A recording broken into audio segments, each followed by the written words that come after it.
वाले दिनों में परमेश्वर हमारे पाई साहब को बहुत सारी हिम्मत दे और बहुत सारे चैलेंजेस भी उनके सामने होंगे कि इतनी बड़ी कांग्रीगेशन को संभालना। लेकिन हम जानते हैं परमेश्वर हमेशा साथ रहता है, क्योंकि परमेश्वर हमें कभी छोड़ता नहीं। जब उसने अब्राहम को नहीं छोड़ा, इसहाक को नहीं छोड़ा, मूसा को नहीं छोड़ा, तो हमें क्यों छोड़ेगा? उसने एक वाचा बांध रखी है। इसी वर्ड्स के साथ कुछ वर्ड्स मैंने लिखे हैं जो इंग्लिश में मैं पढ़ के पास्टर्स के लिए लिख के लाया था, तो कह देता हूँ। We are grateful for your guidance and dedication to our church. Your sermons and spiritual care have made a difference in our lives.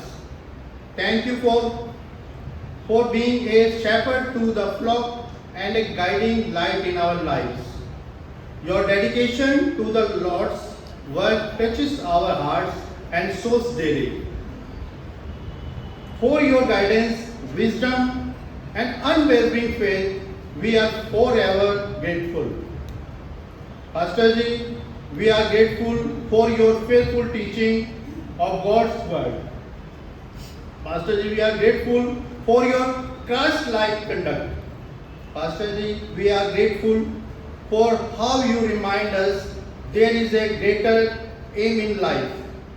Pastor Ji, I am thankful for your courageous faith. Pastor Ji, I am thankful for your patience with us. इसी के साथ pastor लोगों के लिए बहुत बड़ा challenges आने वाले दिनों में, जैसे मैं कह रहा हूँ, और होगा। इसी वक्त आगे बढ़ते हुए परमेश्वर के पवित्र बाइबल में कुछ वचन लिखे हुए हैं, वो मैं पढ़ के कहना चाहता हूँ और बताना चाहता हूँ परमेश्वर क्या कहता है। सम एग्जाम्पल इन बाइबल, पहला तिमोथी 5:17 में लिखा, जो प्राचीन अच्छा प्रबंध करते हैं, विशेष करके वे जो वचन सुनाने और सिखाने में परिश्रम करते हैं, 2 गुने आदर के योग्य समझे जाए। रोमियो 10:15 कहता है, और यदि भेजे ना जाएं तो कैसे प्रचार करें? जैसा लिखा है, उनके पांव क्या ही सुहावने हैं जो अच्छी बातों का सुसमाचार सुनाते हैं। पहला पत्रस 5:1-5 वर्ष, तुम में जो प्राचीन है, मैं उनके समान प्राचीन और मसीह के दुखों का गवाह और प्रकट होने वाली महिमा में सहभागी होकर उन्हें ये समझाता हूँ कि परमेश्वर के उस झुंड की जो तुम्हारे बीच में है रखवाली करो, और ये दबाव से नहीं परंतु परमेश्वर की इच्छा के अनुसार आनंद से, और नीच कमाई के लिए नहीं पर मगन लगाकर। जो लोग तुम्हें सौंपे गए हैं उन पर अधिकार न जताओ, वरन झुंड के लिए आदर्श बनो। जब प्रधान रखवाला प्रकट होगा तो तुम्हें महिमा का मुकुट दिया जाएगा जो मुरझाने का नहीं, और आगे वाली वर्ष हम सबके लिए है। इसी प्रकार हे नवयुग को, तुम भी प्राचीनों के अधीन रहो, और तुम सब के सब एक दूसरे की सेवा के लिए दीनता से कमर बांधे रहो, क्योंकि परमेश्वर अभिमानियों का विरोध करता है परंतु दीनों पर अनुग्रह करता है। परमेश्वर के वचन को जैसा हमने सुना है वैसे ही हम चलेंगे और परमेश्वर के भय में आगे बढ़ते रहेंगे। परमेश्वर का धन्यवाद। मेरे जो सर्वप्रथम मैं परमेश्वर पिता का धन्यवाद देता हूँ कि उसने मुझे एक नाचीज को इस लायक समझा कि मैं इस कलीसिया के सामने पास्टर साहब को एप्रिशिएट कर सकूं। मेरे ही जो मैं पास्टर कमेटी के जो मेंबर्स हैं, पदाधिकारी हैं, उन सबका भी हृदय से धन्यवाद देता हूँ। पास्टर साहब का भी मैं हृदय से धन्यवाद देता हूँ कि मुझे चुना कि मैं पास्टर्स एपिसोड डे को मुबारकबाद और उन शब्दों को जो खुदा के खादिम के लिए होते हैं, बहुत ही महत्वपूर्ण होते हैं। मेरे जी जो बहुत कुछ भाई राजेंद्र ने बता दिया, जो पास्टर हमारे कलीसिया के होते हैं वो बहुत ही महत्वपूर्ण होते हैं, और जिस पास्टर यूं ही नहीं हमारे जिंदगियों में या हमारी चर्च के लिए होते हैं, बल्कि वो खुदावंद यीशु मसीह के चुने हुए शख्स होते हैं। और मैं ये कहना चाहता हूँ, पादरी साहब ने बहुत सी कलीसियाएं गए होंगे, अब बहुत सारा एक्सपीरियंस हमारे पास्टर्स को है और अभी तक जितने कलीसिया के अंदर पास्टर आए वो भी आप लोगों को मालूम है। मेरे जी जो बहुत बड़ी जिम्मेदारी एक पास्टर के ऊपर कलीसिया की होती है। आज हमारे पास्टर साहब, मैं जानता हूं कि पास्टर की जिम्मेदारी एक सरमन सुनाने की भी होती है और वो सरमन किस तरह से हम और आप लोगों के लिए वो तैयार करते हैं। मेरे जी जो पास्टर एक बड़ा दयालु होता है, अनुग्रहकारी होता है, विलंब से कोप करने वाला होता है, वो कभी गुस्सा नहीं कर सकता क्योंकि वो खुदा का चुना हुआ खादिम है। मेरे जी जो बहुत सारी बातें कलीसिया की निकल के आती है और हम कई बार पास्टर को बहुत कुछ समझते हैं, मगर पास्टर प्रभु यीशु मसीह की तरह उन सारी चीजों को समझ लेता है। मगर एक वफादार खादिम को कलीसिया को कैसे रन करना है, ये बड़ी महत्वपूर्ण बातें हैं। मेरे जी जो मैं कुछ वचन रेफरेंस जो है मैं लेके आया हूं, जो हमारे खादिम के लिए, जो खुदा के खादिम हैं उनके लिए क्या है और हमारे लिए परमेश्वर का वचन क्या कहता है। मेरे जी जो एक आयत है इफिसियों 4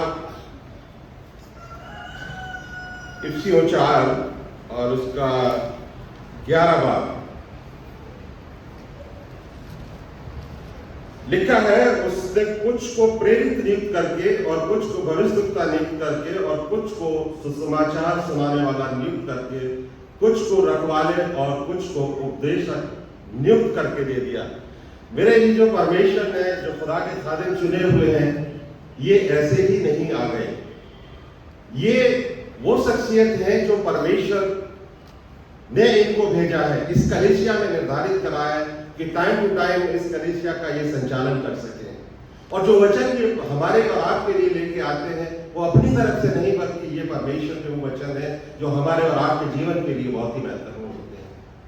क्योंकि परमेश्वर के वचन में लिखा है कि ये जो खुदा के खादिम है, इनको परमेश्वर ने इनकी मां के गर्भ से ही पकड़ लिया है। जैसे यशायाह में लिखा है कि मैंने तुम्हें तुम्हारी माता के गर्भ से ही चुन लिया है और बेटी और बेटे होने का अधिकार दिया है।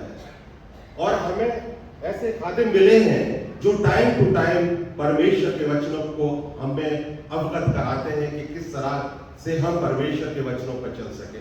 दूसरा मेरे अभी जो गलतियों 6 में लिखा है, ये भी खुदा के खादिमों के वास्ते है और ये कितने नम्र और हलीम होते हैं अपनी कलीसिया के प्रति। क्योंकि अगर ये हलीम नहीं होंगे, ये अनुग्रहकारी नहीं होंगे, ये प्यार अपनी कलीसिया से नहीं करेंगे, तो हमारी कलीसियाएं तरक्की नहीं कर पाएंगी। गलतियों 6 में लिखा है,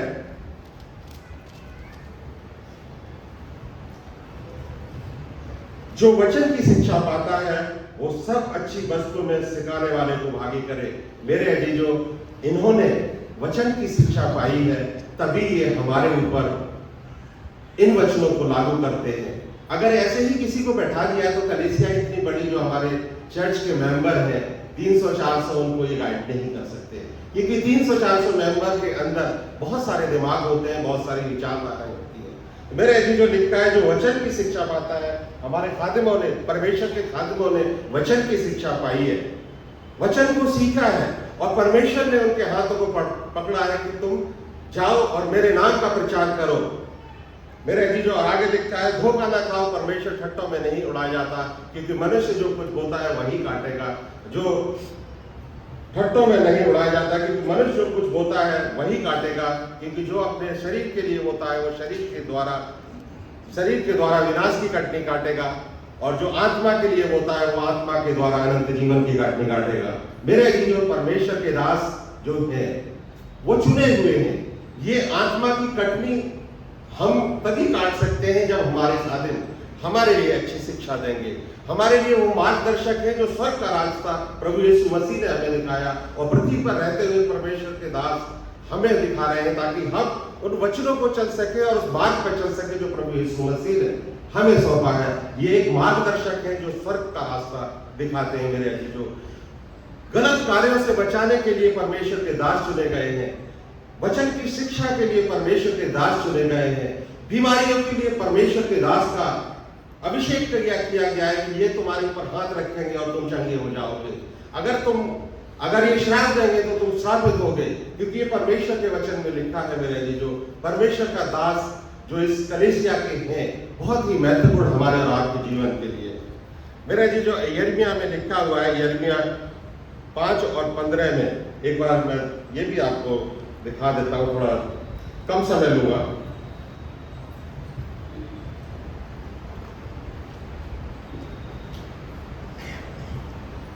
यिर्मयाह 3:15, मैं तुम्हें अपने मन के अनुकूल चरवाहे दूंगा। परमेश्वर कहता है कि मैं तुम्हें अपने मन के अनुकूल चरवाहे दूंगा, जो ज्ञान और बुद्धि से तुम्हें चराए। परमेश्वर के दास बड़ी मेहनत के साथ परमेश्वर के वचन को मेरा जी जो तैयार करते हैं। पूरी रात हो सकता है, कई बार 2-2, 3-3 घंटे ये तैयारी करते होंगे शनिवार और फ्राइडे की, कि मैं आज कलीसिया को क्या खुराक दूं, क्या वचन दूं। और वो उन्हें टेंशन होती है, वो बार-बार पवित्र आत्मा से ये प्रार्थना करते होंगे कि खुदावंद तू मुझे शक्ति दे ताकि मैं आज अपने कलीसिया के वचन दे सकूं। मेरे अजीज, जो परमेश्वर के दासों की बहुत बड़ा योगदान हमारी कलीसिया के अंदर है, और इसको हमें और आपको बहुत ही महत्वपूर्णता के साथ समझना चाहिए, क्योंकि अगर हम नहीं समझेंगे तो हमारा यहाँ आना और बैठना और आके चला जाना व्यर्थ ही होगा। क्योंकि जिंदगी के अंदर बदलाव मेरा जी जो बहुत ही महत्वपूर्ण है।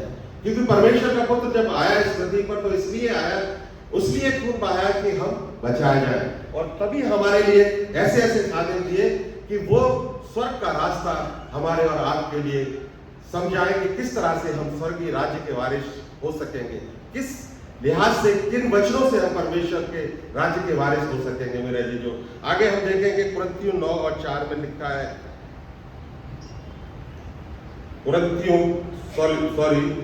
पहला कुरिन्थियों 9 और 14 में वो परमेश्वर के दास के लिए बताता कि कलीसिया के लिए प्रभु के दास क्या करते हैं। मेरे जी जो इसमें लिखा है, यदि मैं सुसमाचार सुनाऊं तो मेरे लिए कुछ घमंड की बात नहीं।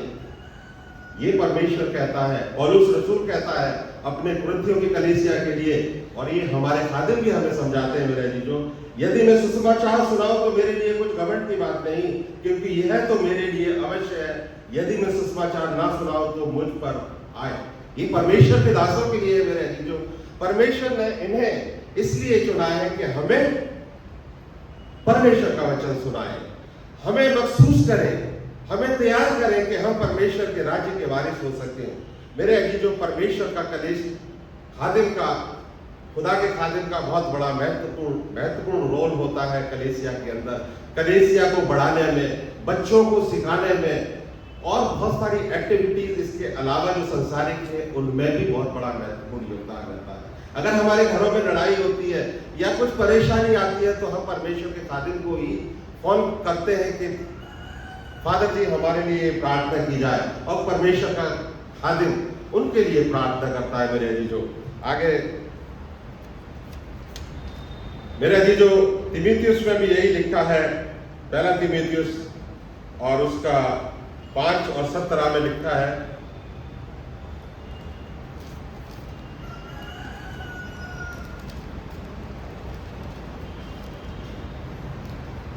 जो प्राचीन अच्छा प्रबंध करते हैं, ये भाई राजेंद्र ने भी अभी साहित्य को पढ़ा था, जो प्राचीन अच्छा प्रबंध करते हैं, विशेष करके वे जो वचन सुनाने और सिखाने में परिश्रम करते हैं, वे दुगने आदर के योग्य होंगे।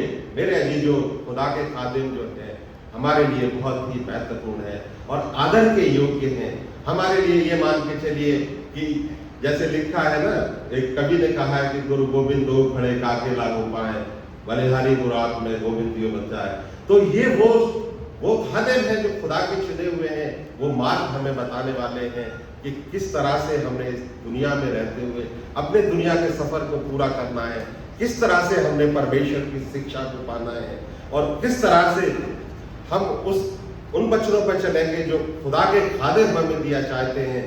उन पे अगर हम चलते हैं तो हकीकत में हम खुदा के स्वर्गीय राज्य के वारिस होंगे।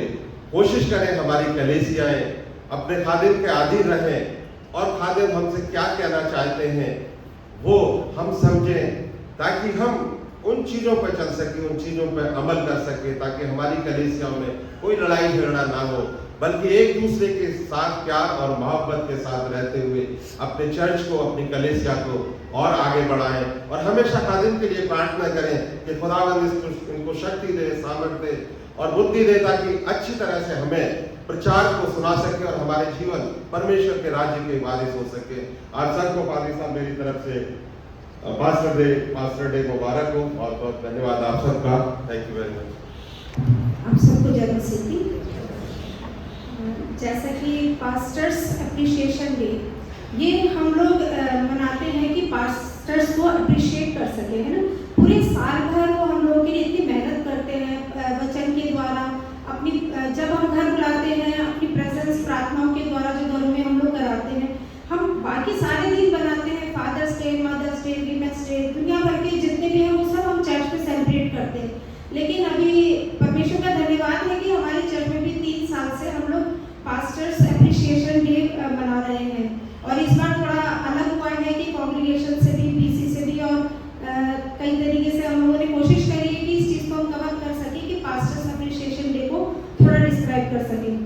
तो जैसा कि हम पास्टर्स से हमेशा ये उम्मीद करते हैं कि पादरी साहब आइए, हमारे लिए प्रार्थना करिए, हमारे लिए जो भी हमारी प्रॉब्लम्स है हम पादरी साहब के साथ शेयर करते हैं और उम्मीद करते हैं कि लगभग प्रार्थना के द्वारा या हमें सांत्वना तसल्ली देकर हमारी प्रॉब्लम्स को सॉल्व करें। लेकिन हमारी जिम्मेदारी कितनी होती है कि हम पास्टर्स से पूछते हैं कि पादरी साहब आपको कुछ ज़रूरत है या फिर जो भी हो, वो हम अपना राइट नहीं मानते, सिर्फ अपनी बात बताने नहीं, हम सोचते हैं कि हमने बता दिया, हमने सुना दिया, बस काफ़ी है। लेकिन पादरी साहब थैंक यू सो मच, जो हम सबकी बातों को इतने तसल्ली से और बड़े हलीमी से सुनते हैं और उसमें कोई रिएक्ट नहीं करते हैं, ना गुस्से से ना कुछ, और एक इतना अच्छा एग्जाम्पल हमारे सामने देते हैं कि एक पास्टर जो इतने काम रह के हम सबको एक बात सिखाना मांगते कि चाहे सिचुएशन कुछ भी हो, हम लोगों को किस तरीके से समाज में रहना है, किस तरीके से कलीसिया को बनाना है,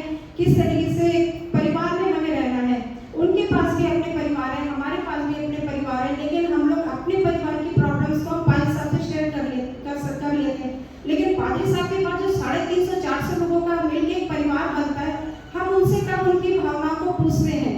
तो भाई साहब थैंक यू सो मच, आप सब जो हमारी सारी प्रॉब्लम्स को सुनते, समझते और उनका सलूशन देते हैं। थैंक यू कि आप हमारे, जब भी हम आपको प्रार्थना के लिए घर पे बुलाते हैं, आप प्रार्थना के लिए आते हैं, चर्च में कोई प्रॉब्लम होती है तो आप उन सारी प्रॉब्लम्स को सॉल्व करने के लिए हमारी हेल्प करते हैं। और इसके अलावा जो वचन जो सुनाने में जिसकी हमें खास जरूरत है आत्मिक ग्रोथ के लिए, तो वो वचन वो पूरा समय लगा करके उसकी तैयारी करते हैं, ताकि वो अच्छे से हर एक छोटा बच्चा बैठा है, चाहे कांग्रीगेशन में, चाहे बड़ा है, जवान है, बुजुर्ग है, सरमन ऐसा तैयार करते हैं कि हर किसी को आत्मिक ग्रोथ मिल सके। और वो सरमन से हम सब जानते हैं कि हम सबको बहुत ज़्यादा फायदा होता है, हम परमेश्वर की निकटता में और आगे बढ़ते चले जाते हैं। जब वो हमें सरमन देते हैं पूरे हफ्ते के, हमारे पास में एक भोजन होता है कि हम शारीरिक ग्रोथ के संग संग हमारा आत्मिक ग्रोथ भी वचनों के द्वारा होता है, क्योंकि वचन में बोला गया है कि जो वचन सुनाने में तत्पर रहता है वो अधिक आदर के योग्य रहेगा। आज हमारे पास में ये चैलेंज है कि जो भाई साहब इतने तैयारी के संग पूरे सरमन को तैयार करते हैं, हम लोग रात में सो जाते हैं, लेकिन बाकी सब लोगों को मालूम है, भाई साहब के परिवार को मालूम है कि वो रात में जब के उस सरमन को तैयार करते हैं जो दूसरे दिन संडे हमें मिलने वाला होता है, और वो पूरा संडे से वो सरमन हमें पूरे हफ्ते एक आत्मिक ग्रोथ के लिए वो हमें काफ़ी होता है। और फिर दूसरे हफ्ते से वो दूसरा सरमन देते हैं जो सच में परमेश्वर हमारे लिए एक राह दिखाने के लिए उन वचनों के द्वारा हमें भोजन देते हैं, ताकि हमारी आत्मिक ग्रोथ बढ़ सके। थैंक यू सो मच भाई साहब आप सबको कि आप इतना डेडिकेशन के संग अपना समय देते हैं, हम सबको गाइड करते हैं। इन सब के लिए आपको बहुत बहुत धन्यवाद भाई साहब, थैंक यू सो मच। सबको जय मसीह। मैं 94 में आया था यहाँ पे, जब छोटा सा एक चैपल था, और उसमें जब फादर मोहम्मद आया करते थे उनके साथ आता था। और उस समय फादर राजानी ने बोला कि वहाँ आशा निकेतन चैपल शुरू करते हैं, तो मैं वहीं 28 साल रह गया। उसके बाद फिर मैं जब यहाँ आया तो अभी मैं इस विशेष दिन पर आपके पादरियों के जो एप्रिसिएशन डे है, इसमें मैं बधाई देना चाहता हूँ पादरियों सबको, और आपके प्रति जो अपना हृदय से आभार व्यक्त करता हूँ। और आपने जिस समर्पण और निष्ठा से प्रभु की सेवा की है, इसलिए आपको मंडी को जो सेवकाई में मदद किया है, मार्गदर्शन किया है, इसलिए भी आपको आभार व्यक्त करता हूँ। और आपके जो नेतृत्व और ज्ञान और प्रेरणा हमारे जीवन में जो चुनौतियों को सामना मदद करती है, और उस विश्वास के साथ हमारे विश्वास को मजबूत करता है। इनकी जो उपदेश जो अभी बहन ने कहा, और जो सरमन जिस प्रकार दिया जाता है, जब भी कहो दिन और रात, जब भी कहीं भी आप आ जाते हैं और दुआ करते हैं और प्रेरणा भी देते हैं। इसी वजह से हम सब आशीषित हैं। इस एक परिवार की तरह हमारे अंदर में जो बात कभी हो जाती है, छोटी सी बातों को बड़ी बना देते हैं, लेकिन फिर भी प्रभु ने इस प्रकार एक हमें आशीष प्रदान किया है इन्हीं की सरमन के द्वारा, और इनके जो काम के द्वारा, जो प्रेम के बारे में वो कहते हैं, वो करते ही नहीं, सिर्फ बोलते ही नहीं है, लेकिन करते करके भी दिखाते हैं, कर्मों के द्वारा दिखाते हैं। ये सबसे बड़ी बात है। और आज हम पादरी बलदेव को और पादरी अगस्टन को और पादरी अशोक को बहुत बहुत बधाई देना चाहते हैं इन सारे कामों के लिए जो उन्होंने करके दिखाया और आगे भी करके दिखाते रहेंगे। Thank you so much. आप सबको जय मसीह की। जैसा कि बताया गया कि हम पास्टर्स डे सेलिब्रेट कर रहे हैं, मुझसे ज़्यादा इंटेलेक्चुअल और एक्सपीरियंस लोगों ने बहुत कुछ बोल दिया है, तो I would like to keep it short and simple. जैसा कि मेरा शायद लोगों का फर्क पर्सपेक्टिव होगा, बट मेरा पर्सपेक्टिव ये है कि जो हमारे प्रेस्बिटर होता है, ज़्यादातर लोग उनको अप्रोच करते हैं फादर से। तो जो एक फादर का रोल होता है, अगर हम फैमिली में भी देखा जाए, जैसे ये चर्च एक फैमिली है, तो एक फैमिली में भी देखा जाए जो फादर का रोल होता है वो हेड ऑफ द फैमिली होते हैं, जो फादर होते हैं। तो जस्ट लाइक ये हमारी फैमिली है, तो जो हमारे प्रेस्बिटर होते हैं उन्हें फादर से डेजिग्नेट करते हैं, तो वो हेड होते हैं।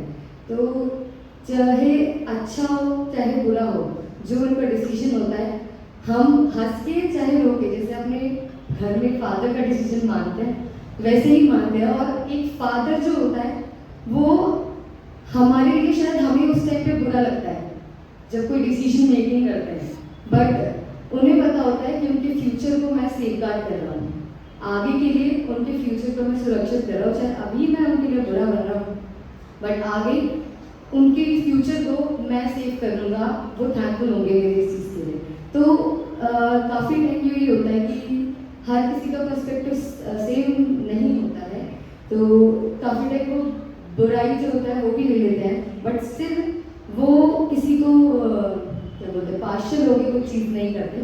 वो अपना जो एक्सपीरियंस के अकॉर्डिंग अपनी डिसीजन लेते हैं, हमेशा साथ खड़े रहते हैं। जैसे कि हम लोग पर्सनली मैं बोलती हूँ पेस्ट्री में हम लोग रहते हैं, एवरी संडे हम मिलते हैं, ना सिर्फ वो हमें ग्रीट करते हैं, आगे से होकर हमसे बात करते हैं, बल्कि हमारे पर्सनल लाइफ के बारे में भी डिस्कस करते हैं, पूछते हैं आपकी फैमिली कैसी है। एक पर्सनल बॉन्ड जो होता है वो बनाना हर किसी से बहुत मुश्किल काम होता है, अपनी पर्सनल लाइफ को एक जगह पे रख के। तो इस चीज़ के लिए बहुत ज़्यादा अप्रिसिएशन एक प्रेस्बिटर को मिलना चाहिए। तो उसके लिए happy Father's Day and thank you all the presbyters visit हुए हैं। आप सभी को जय मसीह की एंड सबसे पहले हैप्पी फादर्स डे। आज हम pastors day, sorry happy pastors day. उसने सही बोला बिल्कुल कि जो पास्टर होते हैं वो हमारे एक पिता की तरह होते हैं। जैसे हमें बाइबल में बताया जाता है पिता जो काम हमारे लिए करते हैं वो पास्टर्स इस चर्च के लिए करते हैं। मेरी लेफ्ट साइड में एक बोर्ड लगा हुआ है जिसमें लिखा है presbyters who serve this church. ये बोर्ड आप देखेंगे अभी आधे से ज़्यादा भर चुका है। हम इसमें नाम पढ़ सकते हैं उन पासवानों का जिन्होंने अपना जीवन हमारे लिए इस चर्च के लिए सेवकाई में दे दिया है।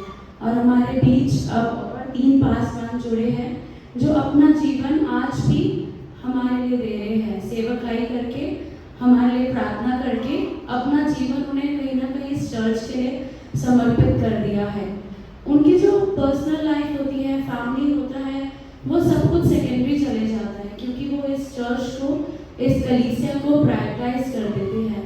वो प्रायोरिटी देते हैं खुदा के कलाम को, जो वो हर संडे डेडिकेशन के साथ आते हैं हमारे बीच, ना ही केवल बांटने के लिए, इसके लिए भी कि हम उस पर चलने वाले हो सके। बिकॉज वो एक्चुअल एप्रिसिएशन है हमारे पास्टर्स के लिए कि जो वो हम समझा रहे हैं हम उस पर चलने वाले हो सके। सो मैं उसके लिए बहुत थैंक यू करती हूँ कि आप हर संडे हमें वो मोटिवेशन देते हैं, हर हफ्ते के लिए वो आत्मिक भोग से हमें प्रदान करते हैं कि हम उस पर चलने वाले हो सके। बस थैंक यू सो मच। आप सभी को जय मसीह की। काफ़ी सारे लोगों ने काफ़ी सारी बातें कही और अभी पादियों के पास भी, हमारे पास्टर के पास भी समय है। उससे पहले मैं अपना एक्सपीरियंस शेयर करना चाहता हूँ कि मैं इमोशनल हो जाता हूँ कई बार स्पीच देने के टाइम पे, क्योंकि बड़ी भीड़ को देख के मेरे से पता नहीं क्या होता है कि मैं जब पुलपिट पे खड़ा होता हूँ, नोटिस पढ़ता हूँ, बाइबल पढ़ता हूँ, सब अच्छा होता है, लेकिन जब परमेश्वर के वचन के बारे में या कुछ अच्छा बोलना चाहता हूँ तो मेरी आंखें नम हो जाती हैं। वैसे तो मैं पैदाइशी इस चर्च से हूँ और खुदा का धन्यवाद हो कि 97 से मैं एज ए ऑल्टर बॉय था चर्च में, और 2010 में मुझे ले लीडर का लाइसेंस मिला और अभिषेक किया गया बिशप सुनील के सिंह के द्वारा। और इस दौरान 97 से 2024 के बीच में बहुत सारे पास्टर्स आते रहे, जाते रहे, और उनसे मुझे बहुत कुछ सीखने को मिला। और साथ ही साथ मुझे एक ऐसा मतलब काम सौंपा गया इस चर्च से कि जो पास्टर आते हैं उनको, नए नए पास्टर होते हैं, उनको मैं किस तरीके से हमारी परंपराओं से अवगत कराऊं। जो हमारे बुजुर्ग थे उनकी जो चर्च की परंपराएं थी, हमारे सेंट फ्रांसिस चर्च की, उस परंपरा को हम कैसे फॉलो करें, क्योंकि डायसिस के तमाम चर्चों में अलग अलग चर्च विधियां होती हैं, लेकिन लिटर्जी सब सेम है। कुछ चीजें हमारी सेंट फ्रांसिस चर्च की अलग, हमने जो बचपन से सीखते आए, बचपन से देखते आए हैं, क्योंकि हमारे बीच में ब्रदरहुड के पास्टर्स रहते थे हमारे साथ। हमने शुरू से जितने भी हमारे पास्टर आए, ब्रदरहुड के पास्टर फादर जेम्स स्टुअर्ट थे, जिनके साथ मैं रहा हूँ बचपन से, मतलब यहाँ पे सर्विस भी दी। Father James Stuart, father Rajamani, father Kenneth Shah, father Jai Kumar, father Raj George, father Mandeep Daniel, reverend Shakti Paul, father Solomon George, reverend colonel Soundararajan जो डायसिस से आए, reverend Patramangala, reverend Stephen Rao थे, reverend Prateek Pillai, reverend Nilesh Khanna, reverend John Shekhar, reverend Victor Masih, और अब reverend Baldev Sandhu, reverend Ashok Kumar David और reverend Augustine Simon. और इस दौरान मैंने मतलब बिशप हमारे बीच में आए, बिशप करम, बिशप सुनील, बिशप वारिस और बिशप पॉल स्वरूप। तो हर पास्टर्स से हमें कुछ ना कुछ सीखने को मिला। और फादर जेम्स स्टुअर्ट के टाइम पे हमारे यहाँ ना छोटा सा चैपल था, नीचे होती थी बैठ के। तो उस टाइम पे मुझे याद है कि हमारे साथ और भी 2-3 ऑल्टर बॉय थे, गर्ल्स भी थी। तो वो आपस में बात कर रहे थे, फादर नीचे आके सरमन दे रहे थे।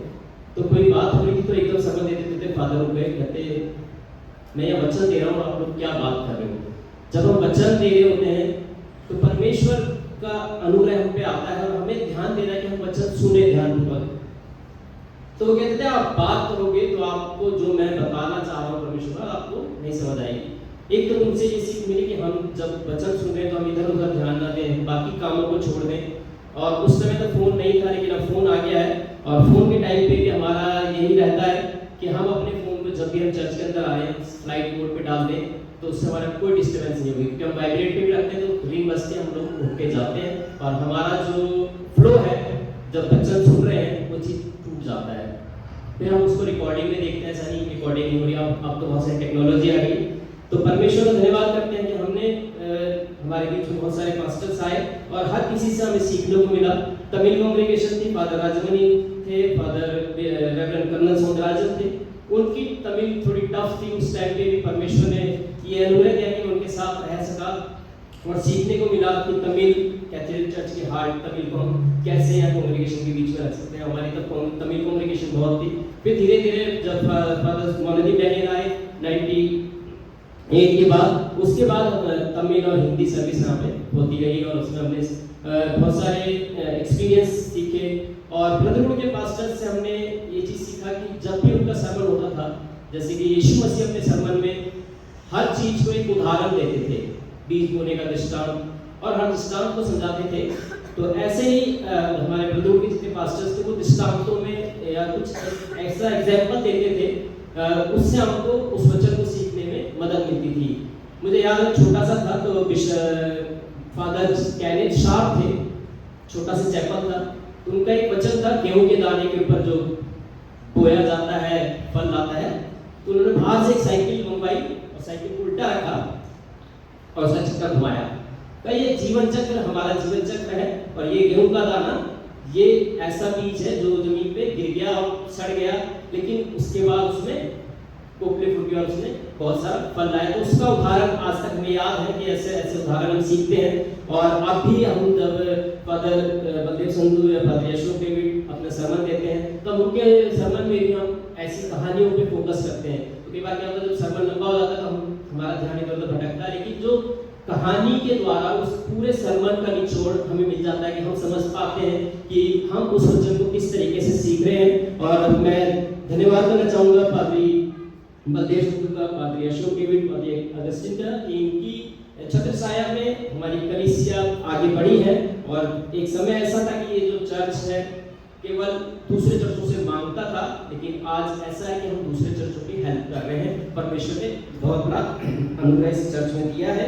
और पादरी साहब के साथ रह के मेरा एक्सपीरियंस ये रहा कि हम प्रार्थना में निरंतर बने रहें। अभी कुछ समय पहले मैं और पादरी साहब आंध्र प्रदेश जाके आए हैं और वहाँ हमारा एक्सपीरियंस बहुत अच्छा रहा। और प्रेयर में हमने काफ़ी समय बिताया। सुबह सो के उठे, हम एक 1-1.5 घंटे की प्रार्थना करते थे पादरी साहब और मैं। इससे पहले मैं प्रेयर करता था, लेकिन इतनी लंबी प्रेयर मैं नहीं करता, मैं झटपट नॉर्मली प्रेयर करता था।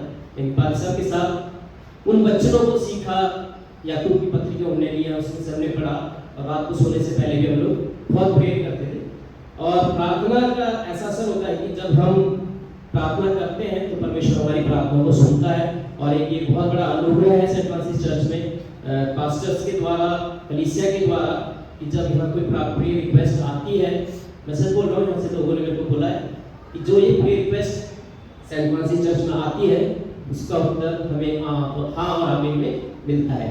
परमेश्वर का धन्यवाद हो और हैप्पी पास्टर्स डे आप सभी को हमारी पूरी गस्टी टीम की तरफ से, सेंट फ्रांसिस चर्च की तरफ से थैंक यू सो मच। मैं रेवरेंड अगस्टिन साइमन को एंड रेवरेंड अशोक डेविड जी को बुलाना चाहूँगा कि वो भी आके अपना एक्सपीरियंस शेयर करें। Thank you. महान और सामर्थ्य नाम में आप सबको जय मसीह की। मुझे बहुत खुशी है कि सेंट फ्रांसिस चर्च की कलीसिया ने ये सोचा कि पास्टर्स एप्रिसिएशन डे सेलिब्रेट किया जाए, एक दिन नियुक्त किया जाए कि जब आप अपने पास्टर्स के लिए परमेश्वर को धन्यवाद दें और उनकी आने वाली सेवा के लिए, जो सेवा कर रहे हैं उसके लिए, उनके परिवारों के लिए आप धन्यवाद दे सकें। ये मेरे मिनिस्ट्रियल एक्सपीरियंस में इतने साल, 10 साल से या 12 साल से मैं सेवकाई में हूँ, ये पहला चर्च मुझे मिला है जहाँ पे मुझे पास्टर्स एप्रिसिएशन डे में सहभागी होने का मौका मिला है। मैं परमेश्वर का धन्यवाद देता हूँ।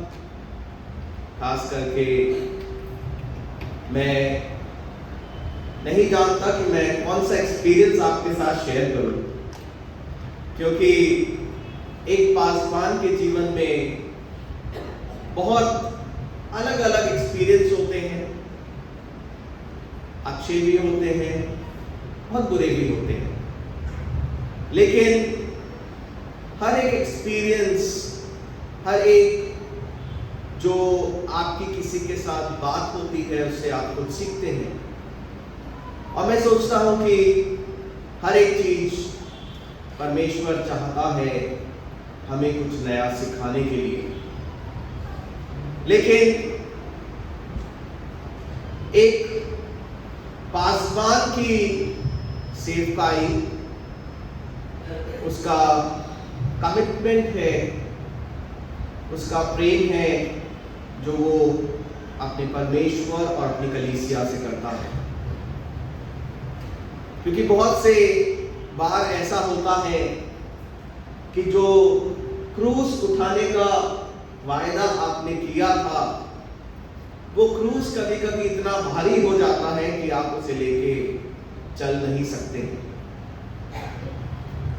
लेकिन कभी कभी वो क्रूस आपको बहुत अच्छा लगता है जब आप सेंट फ्रांसिस चर्च जैसी कलीसिया में होते हैं, जहां पे बहुत अच्छा लगता है कि लोग पासवान की रिस्पेक्ट करते हैं। और पहले एक समय होता था, पादरी साहब मेरे दोनों बड़े सीनियर हैं और आप में से बहुत सीनियर लोग यहाँ पे हैं, कि एक समय ऐसा भी था कि पासवान अपनी कलीसियाओं को छोड़ना नहीं चाहते थे। वो 10-10, 12-12 साल, 15-15 साल उसी कलीसिया में काम करते रहते थे, क्योंकि उन्हें वो कलीसिया अच्छी लगती थी। लेकिन परमेश्वर ने हमें चुना है अलग अलग कार्यों के लिए। जब मैंने सोचा कि मैं पासवान बनूं, हालांकि मेरे परिवार में मुझसे पहले कोई पासवान नहीं था और मैं चर्च भी इतना नहीं जाया करता था, लेकिन हाँ आखिरी दुआ तक मैं पहुंच जाता था ताकि सबसे पहले भाई साहब से हाथ मिला लूं और अपनी अटेंडेंस लगा लूं। लेकिन जब खुदा से मुझे ये बुलाहट आई और मैं डरता था अपने डैडी को बताने के लिए, अपने पापा को बताने के लिए, तो मैंने फॉर्म भरा और मैंने 2 कॉलेज का फॉर्म भरा था, बिशप्स कॉलेज का और एनटीसी देहरादून। मैंने कहा जहां से भी खुदा चाहता है मैं वहीं चला जाऊंगा। अब मैं तो बाहर गया हुआ था मार्केट मम्मी के साथ, पीछे से फॉर्म आ गया और वो रिसीव किया मेरे पापा ने, और जब उन्होंने खोल के देखा तो सच में उस दिन घर में बम फूटना ही था। और मुझे अच्छी से याद है कि मेरे डैडी और मेरे मौसा जी भी आए हुए थे, दोनों बैठ के रो रहे थे और मुझे समझा रहे थे, बेटा और कुछ कर ले, पादरी मत बन, हमने देखा है पादरी का जीवन है। तो समय जब आपकी बुलाहट होती है, आपको जोश होता है, आपको कुछ करना, आप करना चाहते हैं, और मैंने कहा कि नहीं मैं जाऊंगा, तो मैं खुदा की दया से चला भी गया, और मेरे साथ कुछ अलग ही अलग होता रहा। एक होता है कि आप जाते हैं, आपको लगता है कि आप जब सेमिनरी में जाएंगे, बाइबल कॉलेज में जाएंगे, वहां पे आपका जीवन कुछ और होगा, लेकिन जब आप वहां जाते हैं तो आपको कुछ एक अलग ही एक्सपीरियंस हो जाता है। उसके बाद जब आप चर्च में आते हैं तब आपको एक कुछ अलग ही अनुभव होता है। तो वो चीजें सीखने में बड़ा समय लगता है, इसलिए मैं पादी साहब को कहता हूं आप लोगों के पास एक्सपीरियंस ज्यादा है, तो वो सीखने में समय लगता है। और जब मैं मराठवाड़ा गया, खैर वो एक अलग एक्सपीरियंस था, लेकिन हर एक एक्सपीरियंस ने ये सिखाया कि खुदा हमें कुछ सिखाना चाहता है। और जब पादरी कुछ ज्यादा कंफर्टेबल हो जाते हैं तो खुदा फिर ऐसी कलीसिया में भेजता है जहां पे पादरी घुटने टेक के प्रार्थना करना सीख जाता है कि खुदा मुझे क्षमा कर। है? तो अलग अलग एक्सपीरियंस होते हैं, अनुभव होते हैं, लेकिन ये सिर्फ एक कमिटमेंट है, प्यार है, और हम इसे कहते हैं वोकेशन, है ना, कि पासबान की जो सेवा कार्य है वो नौकरी नहीं है, वो एक वोकेशन है कि आपने खुद ने कहा है कि मैं सेवा करूंगा, चाहे मुझे कुछ मिले या ना मिले। हमें वो सेवा करने के लिए कहा गया है, इसलिए कहा जाता है silver plate with no rice, कि आपको इज्जत तो बहुत मिलेगी लेकिन आपके पास कभी कभी कुछ भी नहीं होगा। तो सिल्वर प्लेट तो है बट कभी कभी नो राइस। लेकिन ये वोकेशन जो है, इस वोकेशन में आपको कभी खुदा खाली हाथ नहीं छोड़, है ना। तो शायद मेरे पापा जब रो रहे थे तो वो कह रहे थे कि बेटा साइकिल पे भी घूमने मुश्किल हो जाएगा, है। मतलब उनके समय में जो उन्होंने देखा होगा तो वो मुझे बता रहे थे, बट मैंने हमेशा ये विश्वास किया कि खुदा अपने लोगों को कभी नहीं छोड़ता। वो हमारे लिए पहले से पहले हर एक इंतजाम करके रखता है। तो और इस सेवकाई को करने में आपको एक अलग ही मजा आता है, क्योंकि आपको नहीं पता कि इस संडे आपके चर्च में क्या होने वाला है। आप लोग जॉब्स कर रहे होंगे, अलग अलग जॉब्स, आपको पता है कि आपका रूटीन क्या होने वाला है। लेकिन एक पासवान के जीवन में ऐसा होता है कि कभी कभी वेस्ट्री से लेके ऑल्टर तक आना मुश्किल हो जाता है, कि जब आप वेस्ट्री में पहुंचेंगे तब आपके पास इतनी बातें ऑलरेडी तैयार हैं कि भाई साहब ऐसा हो गया, उसने वो कर दिया, उसने वो कर दिया, ऐसा हो गया, वैसा कहना है, वैसा करना है। तो इट सीम्स कि जो क्रॉस है वो काफी भारी।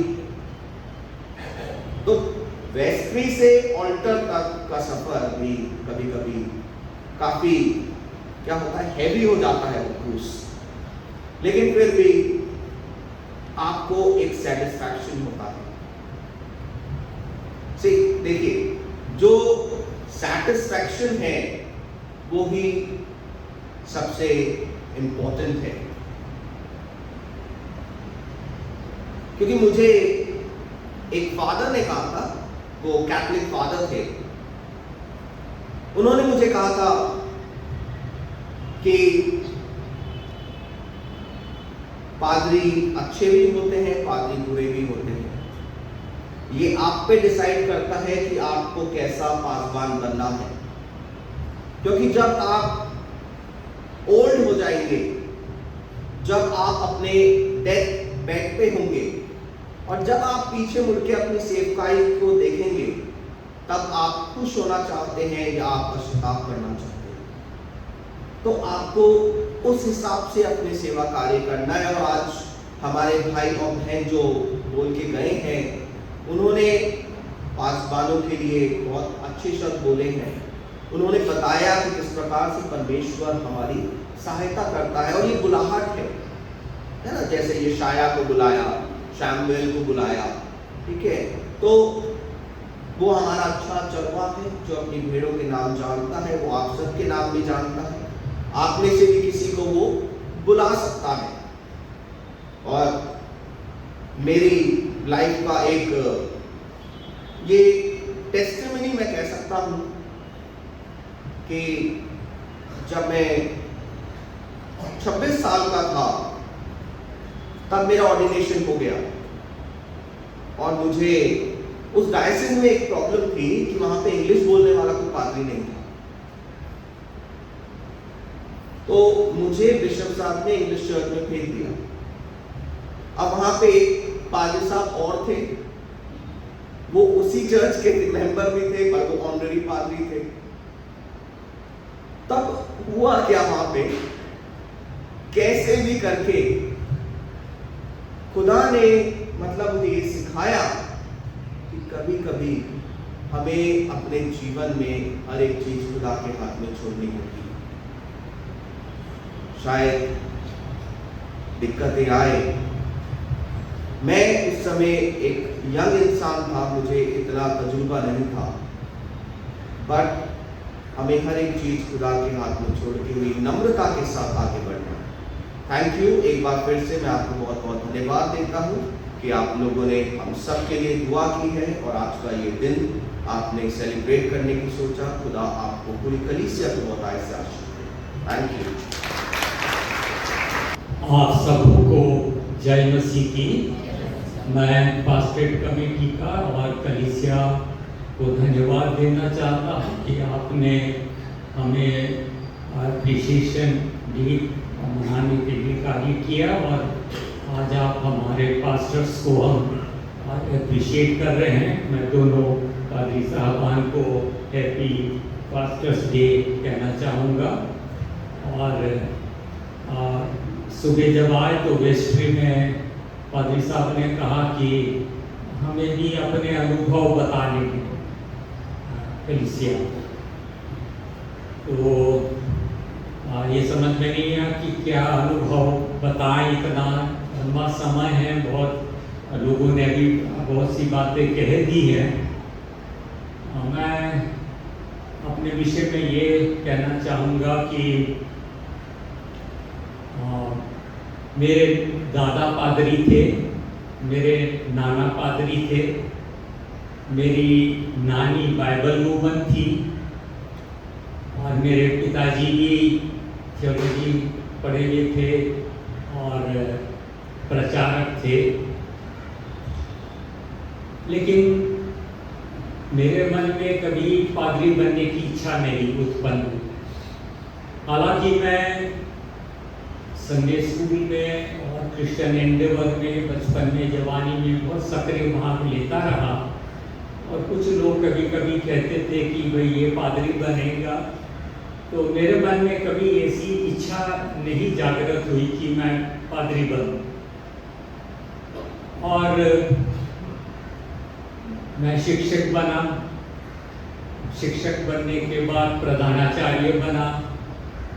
उस वक्त तक कभी मन में ऐसी इच्छा नहीं उत्पन्न हुई कि पादरी बना। 1981 में मैं गंभीर रूप से बीमार हुआ और मैंने परमेश्वर से प्रार्थना की कि हे प्रभु मुझे चंगाई दे। उस समय मुझे एक आंतरिक रूप से एक बुलाहट हुई कि प्रभु शायद मुझे अपनी सेवा के लिए बुला रहा है। और मेरे ससुर भी मेथोडिस्ट में पादरी थे और उन्होंने मुझे कहा कि अगर इच्छा है तो थियोलॉजिकल ट्रेनिंग के लिए जाओ। उन्होंने मुझे पता दिया यूनियन बिब्लिकल सेमिनरी का और मैंने वो ट्रेनिंग की। 35-36 वर्ष मुझे इस प्रभु के सेवक के रूप में हो गए। 6 कलीसियाओं का मैंने सेवा की डेली डायसिस में और परमेश्वर ने ये अवसर दिया। हालांकि मैं इतना शारीरिक रूप से स्वस्थ नहीं हूँ, लेकिन पादरी साहब के निवेदन पर 7वीं कलीसिया में भी मैंने काम किया कर रहा हूँ। तो ये परमेश्वर की इच्छा थी और मैंने ये अनुभव किया कि पादरी के काम में, पास्टर के काम में बहुत सी चुनौतियाँ हैं। हालांकि एक शिक्षक के रूप में, प्रधानाचार्य के रूप में तो एक स्ट्रिक्ट डिसिप्लिन, एक कठोर अनुशासन बनाए रखने का वो होता है। और एक पादरी जो है वो तो बहुत उसको सॉफ्ट होना है और आमतौर पर वाकई में पादरी एक बहुत साफ टारगेट होता है। और इसलिए थोड़ा मेरे मन में एक तरफ हम मेरे अंदर का जो प्रधानाचार्य है, वो शिक्षक है, और मेरे अंदर का एक पादरी है, उसके बीच में कन्फ्लिक्ट बना रहा। लेकिन परमेश्वर का धन्यवाद हो, उसने मुझे बुलाया और उसने बुलाहट दी, इस सेवा के लिए तैयार किया। और पादरी के रूप में मेरा अनुभव ये है कि कलीसिया में भिन्न भिन्न प्रकार के लोग होते हैं, हर एक की विचारधारा अलग अलग होती है। साथ ही कलीसिया के लोग अपने पादरी से, अपने पास्टर से, उनकी अपेक्षाएं अलग अलग होती हैं। कुछ और चाहते हैं, कुछ और चाहते हैं। इसलिए चूंकि उसको, पादरी को विभिन्न परिस्थिति में काम करना पड़ता है। हर परिस्थिति में कभी निराशा में चुकने, एक तरफ कभी फ्यूनरल देना है, कभी एक्सीडेंट हुआ प्रेयर करने जाना है, एक तरफ मंगनी देना है, एक तरफ विवाह देना है, किसी की बर्थडे है उसमें प्रार्थना में जाना है, विवाह की एनिवर्सरी है उसमें जाना है।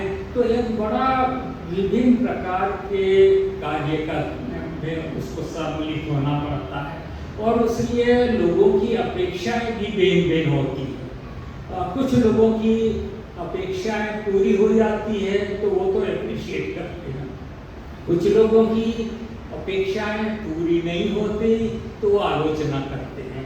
तो पादरी एक बहुत सॉफ्ट टारगेट है, उसको आलोचना भी सहनी पड़ती है, सहनशीलता उसके अंदर होनी चाहिए, नम्रता होनी चाहिए और प्रभु की शिक्षाओं को स्मरण रखते हुए कलीसिया को एक आत्मिक अनुशासन बनाए रखना होता है। तो ये अनुभव एक पादरी को जरूर से होता है। लेकिन परमेश्वर का धन्यवाद हो कि परमेश्वर जब चुनता है तो वो अपनी सामर्थ्य भी देता है, बुद्धि भी देता है और वो एक प्रकार से गाइड भी करता है, निर्देश भी देता है कि हम क्या करें और क्या नहीं। परमेश्वर का धन्यवाद करते हैं कि उसने अपना पवित्र आत्मा हमें दिया है, क्योंकि हम पादरी, पवित्र आत्मा का अभिषेक हमको दिया जाता है और उस अभिषेक के कारण पवित्र आत्मा हर समय हमारी अगुवाई करता है। और इसलिए क्या करें, क्या न करें, क्या निर्णय लें, कलीसिया को कैसे आत्मिक रूप से आगे बढ़ाएं, तो उसका हमें निर्देश मिलता रहता है। तो परमेश्वर का हम धन्यवाद करते हैं कि उसने सेवा के लिए चुना। और मेरा एक अनुभव ये है कि हालांकि एक शिक्षक के रूप में, प्रधानाचार्य के रूप में बहुत आदर मिला, बहुत सम्मान मिला और एक जॉब सेटिस्फेक्शन मिला, लेकिन जो मेरा अनुभव है कि जो एक पादरी का काम करने में, एक पास्टर का काम करने में जो एक आनंद मिलता है, एक सुकून मिलता है, वो और किसी उसमें नहीं। तो ये परमेश्वर ने मुझे बुलाया, इस कार्य के लिए चुना और मैं परमेश्वर का धन्यवाद करता हूँ कि उसने उस सेवा के लिए चुना। मैं एक बार फिर पूरी कलीसिया को धन्यवाद करता हूँ कि अपने हमारे अप्रिसिएशन डे मनाने का निर्णय लिया और हमारी सेवाओं के लिए आपने धन्यवाद दिया। हम आपको धन्यवाद। Thank you. सबको जय मसीह की। आज पास्टर्स अप्रिसिएशन डे है। मुझे पता चला भाई साहब ने मुझे बताया कि अगर तुम लेट आ गए तो तुम्हें इनाम नहीं मिलेगा। मैं क्या करूँ, मेरी तो चर्च का पेट है, मुझे तैयारी करनी है। चर्च में जैसे सेंट फ्रांसिस में इतने सारे लोग हैं, मेरे चर्च की कलीसिया में इतने सारे लोग नहीं हैं, तो हमें लीडरशिप जो है इनिशिएटिव लेके करना पड़ता है, इंस्ट्रक्शन देना पड़ता है, साथ में रहना पड़ता है। तो पास्टर्स के अप्रिसिएशन के बारे में अभी मैंने रेवरेंड अशोक डेविड के जरिए से अभी सुना। काफ़ी सारी चीज़ें हैं जो उन्होंने बताई है, मैं उसको दोहराना नहीं चाहता, लेकिन एक चीज़ है, मेरा अनुभव ये है कि ये जो कलीसिया है ये बड़ी स्पेशल कलीसिया है। ये स्पेशल कलीसिया इसलिए है क्योंकि ये डेवलप करती जा रही है। इसका हमने ग्रोथ देखा है। शुरू में ये कलीसिया बिल्कुल छोटी थी, वो समय का भी एक्सपीरियंस है, और थोड़ी सी बड़ी हो गई उसका भी एक्सपीरियंस है, और उसके बाद बहुत बड़ी हो गई उसका भी एक्सपीरियंस है, अभी और ज़्यादा ढेर सारी बड़ी हो गई। तो ये जो एक्सपीरियंस, रिच एक्सपीरियंस जो हम देख रहे हैं, जैसे सुविधाओं की कमी थी एक ज़माने में, लेकिन एक चैलेंज था जो यहाँ पर पादरी का जो काम था, मेरा जो ऑर्डिनेशन हुआ है 98 दिसंबर 5 को हुआ, तो अभी कितने साल हो गए, कम से कम 24-25 साल, 25वां साल चल रहा है।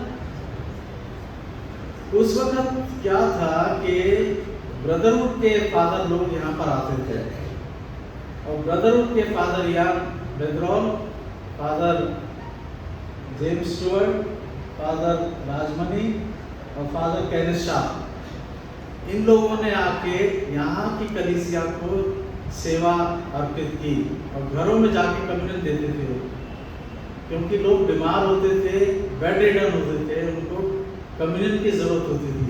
तो उनका मेन मकसद ये था कि कम्युनियन जो है उनको मिलना चाहिए।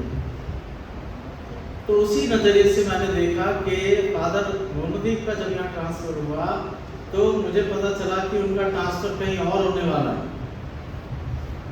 तो मुझे ये लगा कि यहाँ की जो कलीसिया है, डायसिस के प्रीस्ट यहाँ पर नहीं आते थे पहले, बड़ी मुश्किल से डायसिस, ये क्योंकि चैपल था, ये चैपल चर्च का इतना दिक्कत वाली बात नहीं थी, क्योंकि उस वक्त भी जो है सुविधाएं मिल रही थी, अभी मिल रही है।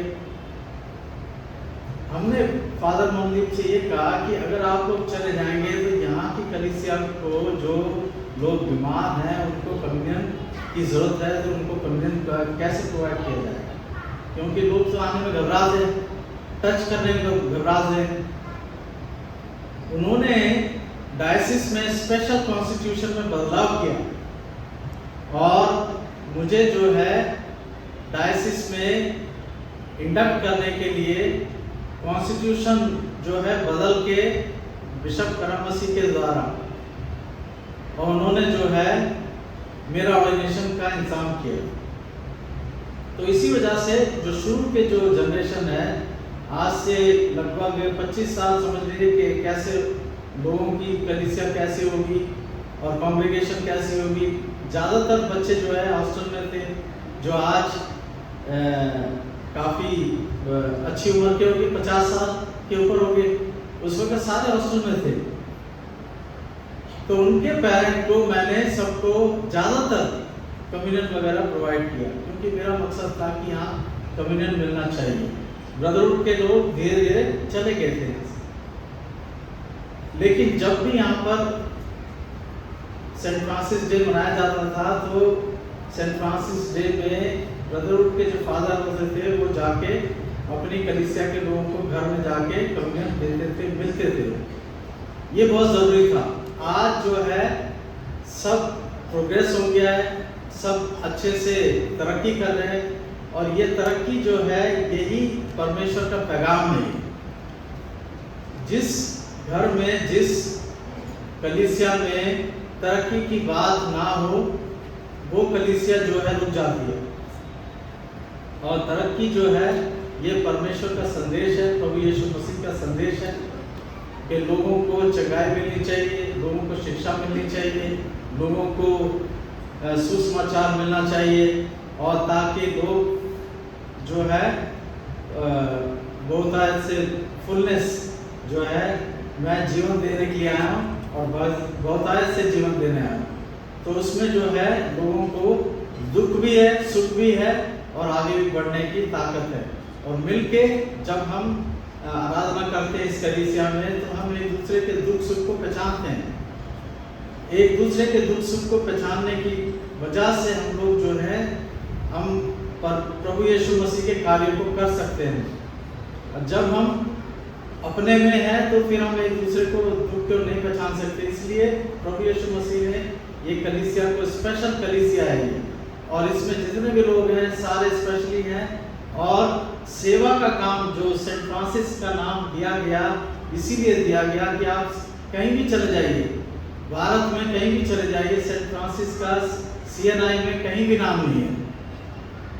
इस कलीसिया को सेंट फ्रांसिस का नाम इसीलिए दिया गया क्योंकि सेंट फ्रांसिस के विषय में जो उन्होंने अपने आप को सामाजिक लोगों के लिए, अपने लोगों के लिए सारी संपत्ति अपने घर में दे दिया और अपनी सारी चीज़ें दे दी, सुविधाएं सारी चीज़ें देने के बाद गरीबों के बीच में गए और उन्होंने काम किया। ये कलीसिया जो है ऐसे लोगों की देखभाल करेगी तो ये कलीसिया तरक्की करेगी और परिवार भी तरक्की करेगा। प्रभु हम सबको बहुत आशीष दे। धन्यवाद दे उसके आसनों में, आनंद से आए उसके चरणों में। धन्यवाद दे उसके आसनों में, आनंद से आए उसके चरणों में। संगीत का कार्य खुशी से, मुक्ति की चट्टान जो जय पाए।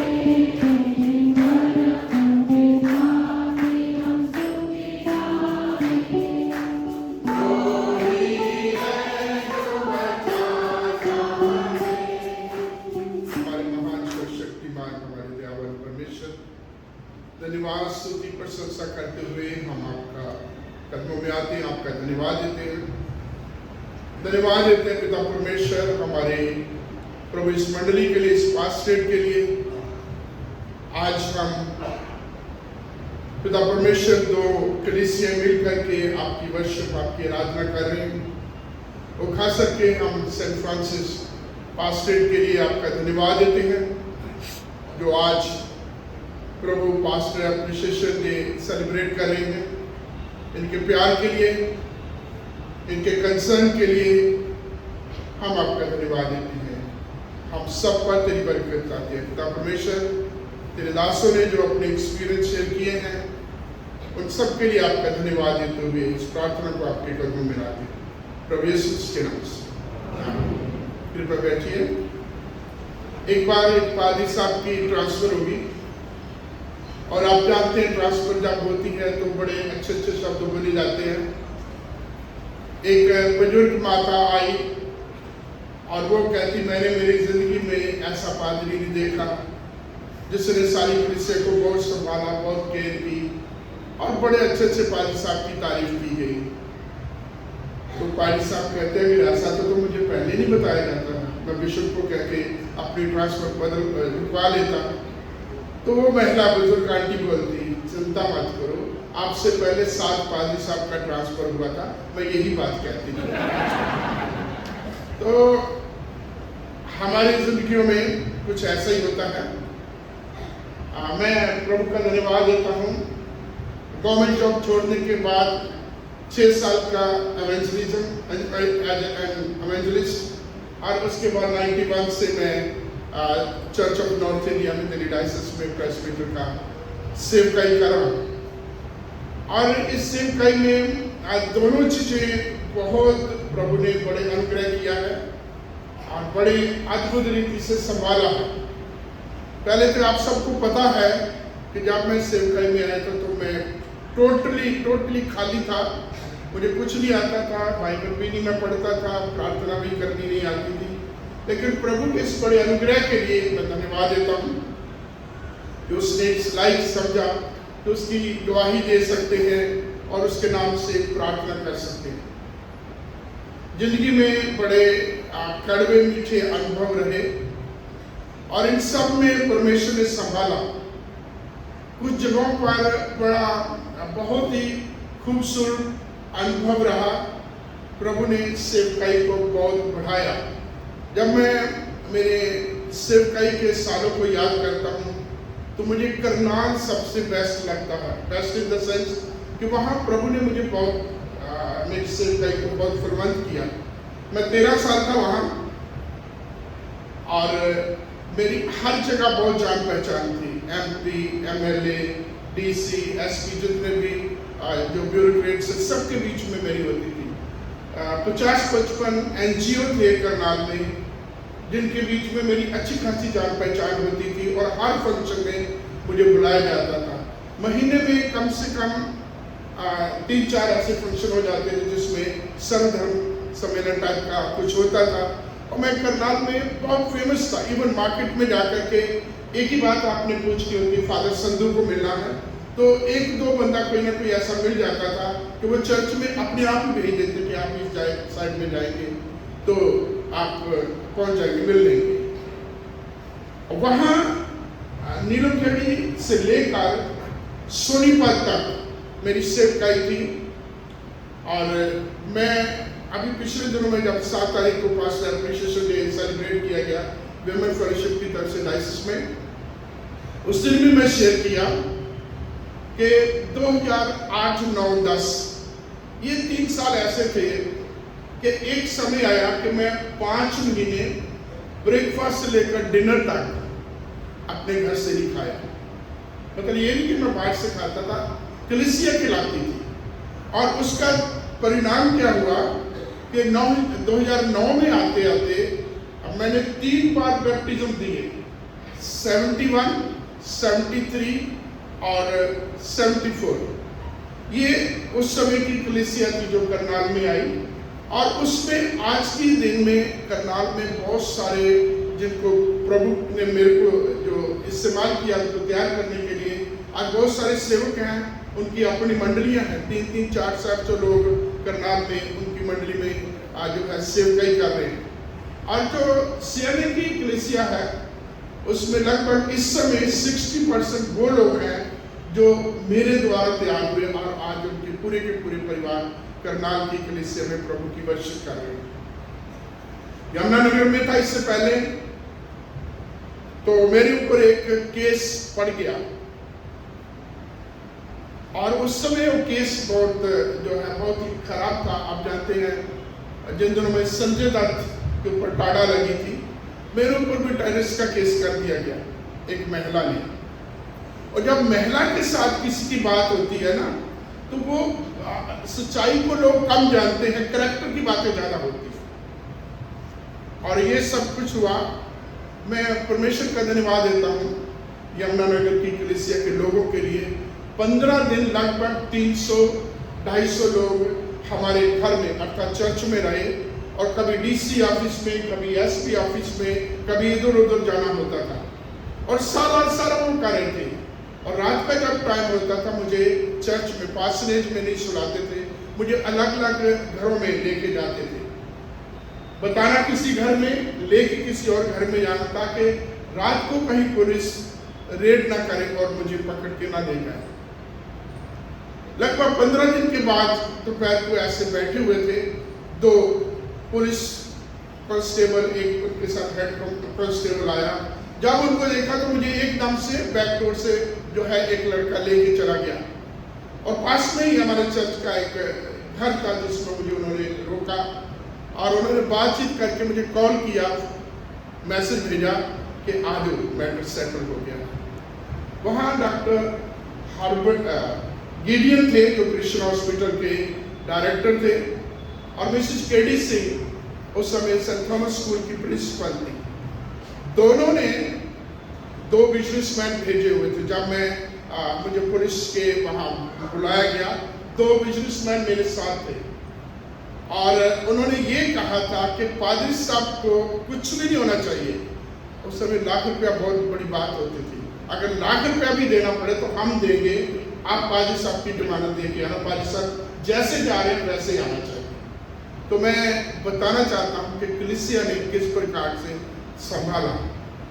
और ठीक है, दिन बुरे थे लेकिन सख्त दिन थे और चर्च के लोग रात को हमारे घर में सोते थे।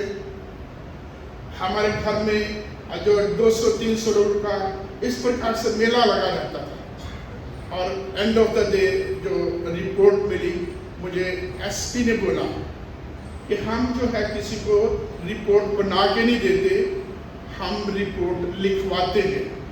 और लिखवाते क्या ना, उन्होंने इशारा किया, 2 कांस्टेबल नहा रहे थे। कहते वो देख रहे हो 2 जवानों को, कहते वो जब रात को ऊपर आपके चढ़ते हैं तो अपने आप ही जो मुजरिम जिसने उसने कसूर भी ना किया हुआ तो वो भी जो है कह देता कि हाँ मैंने ये काम किया।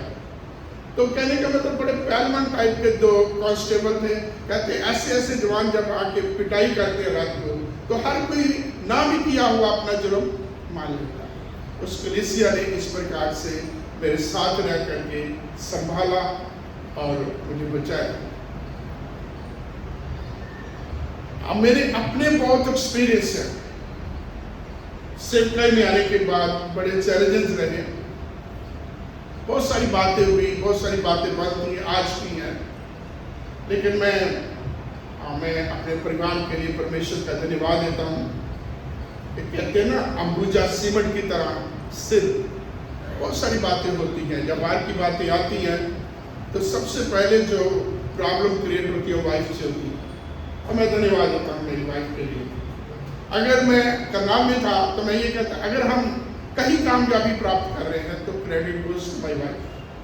क्योंकि अगर 5 महीने आप ना दोपहर का, ना लंच का, ना मॉर्निंग का, ना रात का अगर खाना नहीं खाएंगे अपने परिवार के साथ, तो वाइफ तो फिर अपने पेके ही जाएगी, अपने महके ही जाएगी, फिर वो घर में नहीं रहेगी।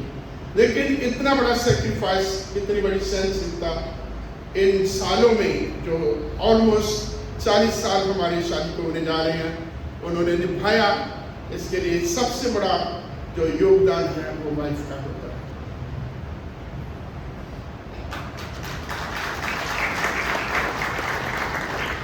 जब मैं अभी एवेंजलिस्ट अभी पासवान नहीं बना था तो मेरे पास्टर थे, आपके चर्च में आए होंगे, डॉक्टर रेवरेंड अशोक सिंह। तो वो ये कहते थे कि जब आप पास्टर बनते तो आप अकेले पास्टर नहीं हो, आपकी वाइफ, आपके बच्चे, आपकी कलीसिया के लिए, आपकी मंडली के लिए वो भी पास्टर है। आप जब घर नहीं होते तो आपके पीछे कलीसिया को किसी प्रकार की कोई कमी नहीं आनी चाहिए कि पास्टर बाहर है और आज हमें वो जो है पास्टर हमारा मेरा नहीं, आपके बीवी बच्चे वो कमी को पूरा करना चाहिए। पास्टर की लाइफ जो है जितनी आशीषों से भरी होती है उतनी चैलेंजेस से भरी होती है। और मेरे कुछ ऐसे अनुभव रहे हैं, हर जगह चैलेंज रहा। करनाल की बात मैंने बताई है। तो जब हमारे बिशप सुनील सिंह वहाँ के प्रेस्बिटेरियन इंचार्ज थे तो वहाँ 3 ग्रुप थे, हरियाणा वेलफेयर सोसाइटी, भारतीय प्रबंधक कमेटी, वीरोनिका शायद जानती होगी, और सिनेट हमारा दिल्ली डायसिस। 3 ग्रुप थे और पादरी बिशप सुनील सिंह जब वो पासवान थे, एक दिन भी उनको चर्च नहीं मिला। एक ही कंपाउंड में 3 जगह जो है वर्शिप हुआ करती थी।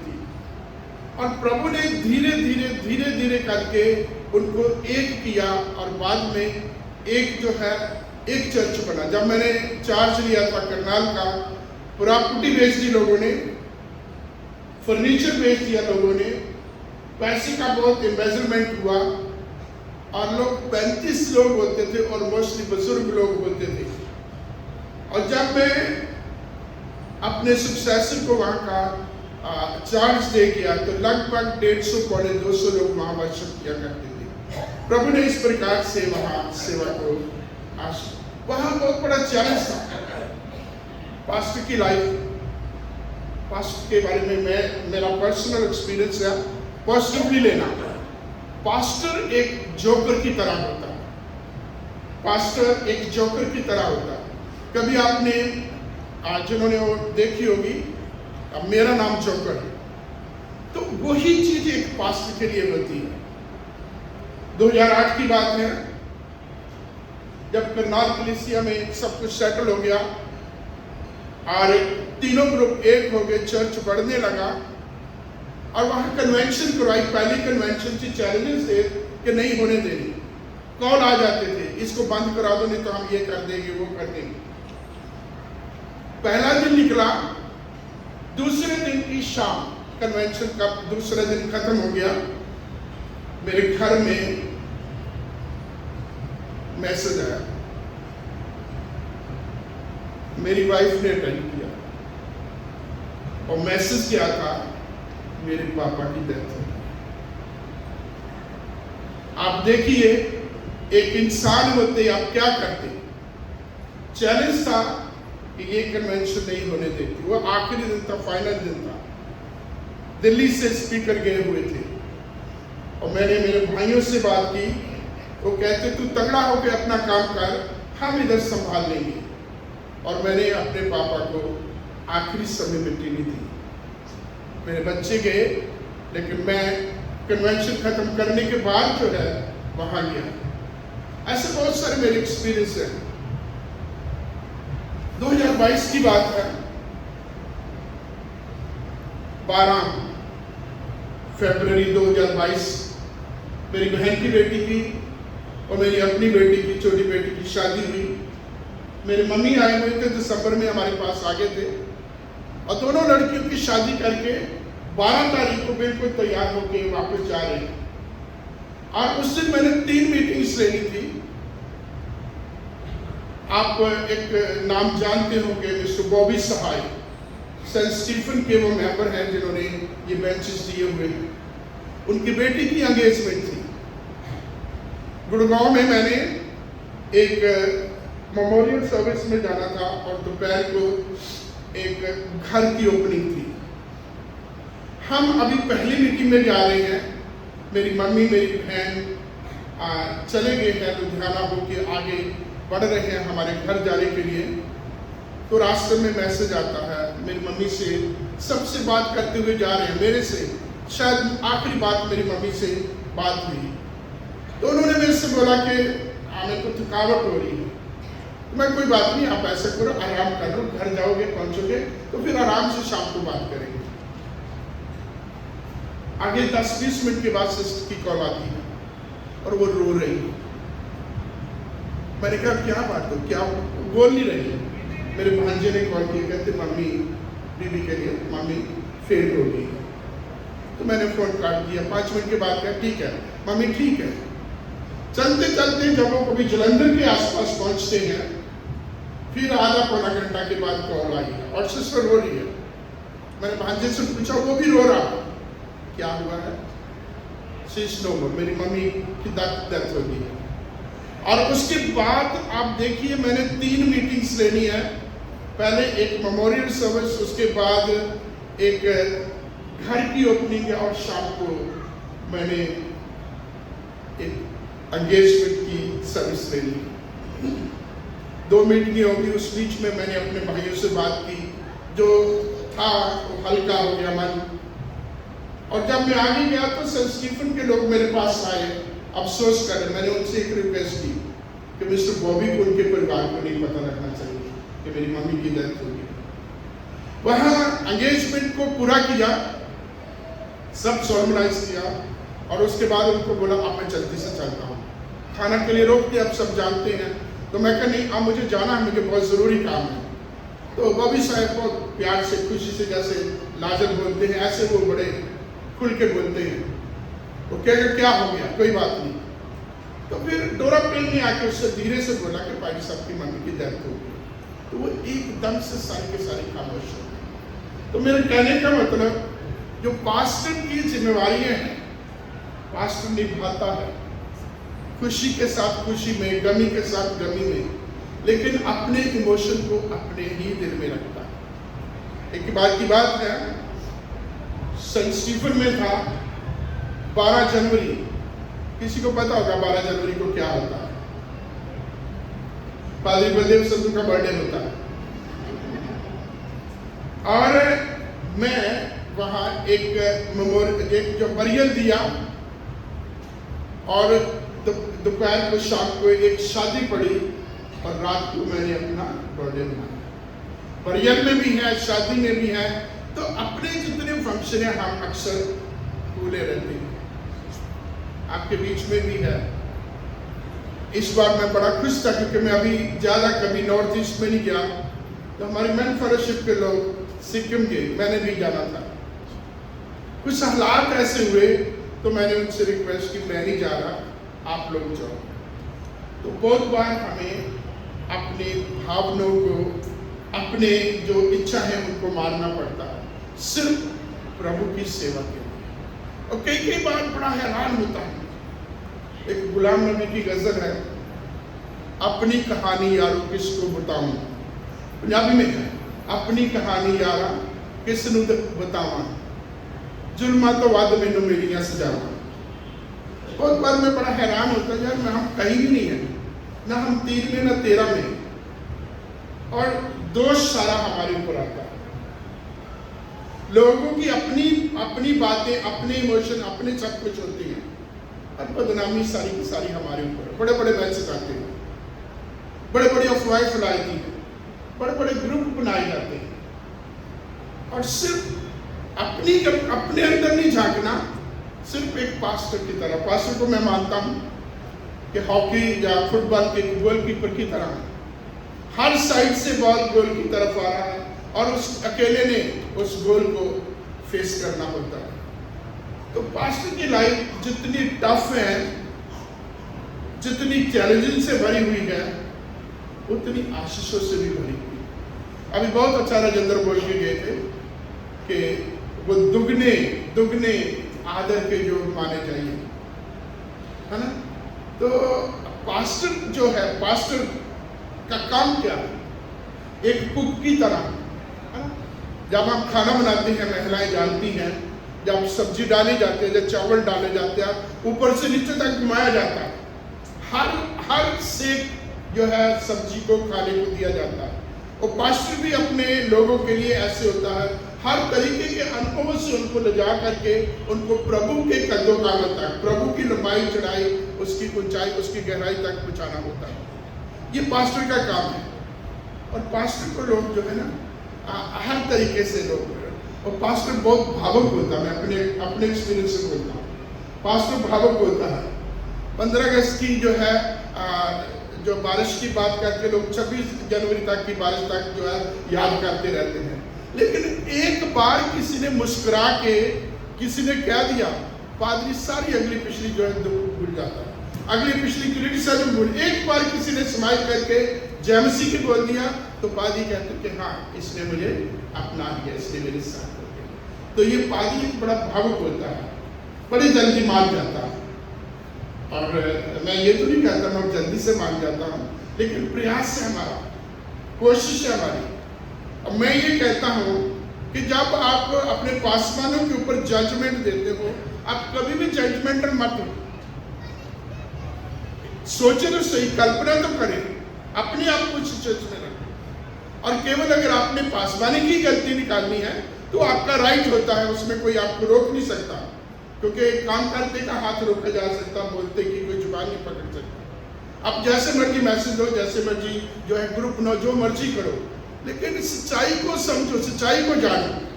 और बिना वजह से जो है ना किसी को घसीटना वो अच्छा नहीं है। तो मैं भी अभी अग्रसर के साथ कह रहा था कि मैं क्या बोलूँगा, कहाँ जाऊँगा, मुझे पता नहीं है, क्योंकि मैं भी ये बताना चाहता हूँ कि अनुभव ऐसे इतने हैं कि क्या क्या बताऊँ, क्या क्या नहीं बताऊँ, मुझे नहीं पता क्या बताऊँगा। लेकिन कुल मिला के ये कहना चाहता हूँ कि tears and smile are the music of life. आंसू और मुस्कान जीवन का संगीत है, और ये हमें मिलता है। प्यार बहुत मिलता है, अभी थोड़ी देर के बाद हमें गिफ्ट मिलेगा। सॉरी अगली पिछली हम भूल जाएंगे, किसी ने हमें कुछ भी बोला, कैसा भी रिएक्शन था, सारा भूल जाएंगे। गिफ्ट लिया, बहुत बस सेंट फ्रांसिस के गया, एकदम से सब थे।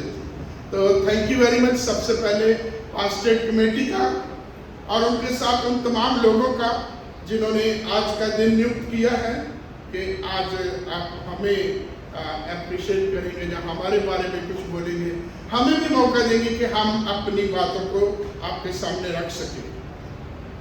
मैंने मेरे पास्टर से सीखा है कि अपने दिल की बात, अपना दुख कभी भी कलीसिया के सामने मत रखो।